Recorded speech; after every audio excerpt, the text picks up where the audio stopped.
So overcoming the fear, especially for leaders, really good question. So in my coaching, I do quite a bit of executive coaching, come across a lot of leaders who happen to be white males of a certain age who've done really well in their career.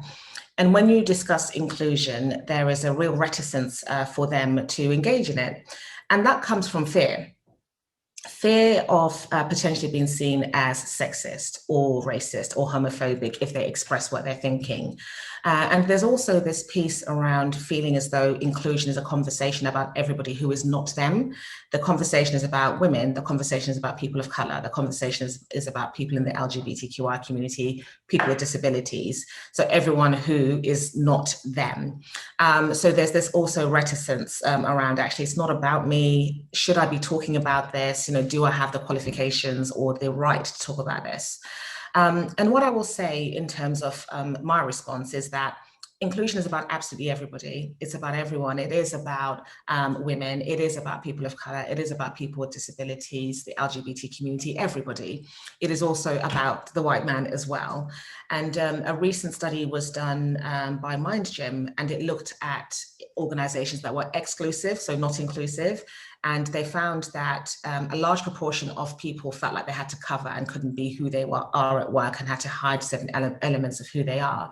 They also found that 45% of white men also felt like they couldn't be themselves. So where an organization is exclusive to people who are who are less represented, it is also exclusive to people who are represented. So inclusion is about absolutely everybody. And then the second piece around engaging in the conversation and potentially feeling like you don't have the right to speak about it, or feeling as though you may get it wrong or you may upset someone.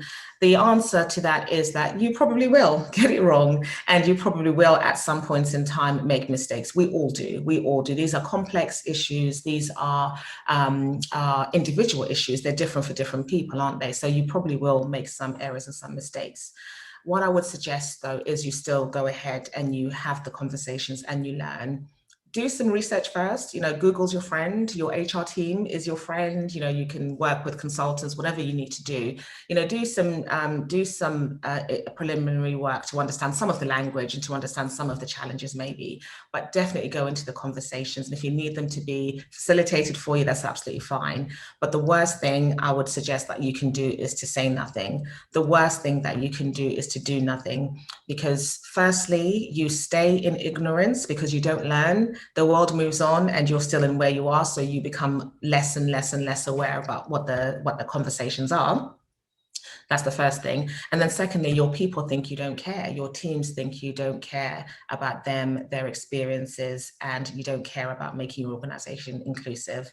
So definitely the worst thing you can do is to not say anything. So please do speak up, do engage in the conversations, do some pre-work first so you don't go in completely blind, but you are going to make mistakes. That is part of the process. So just go ahead and dive in.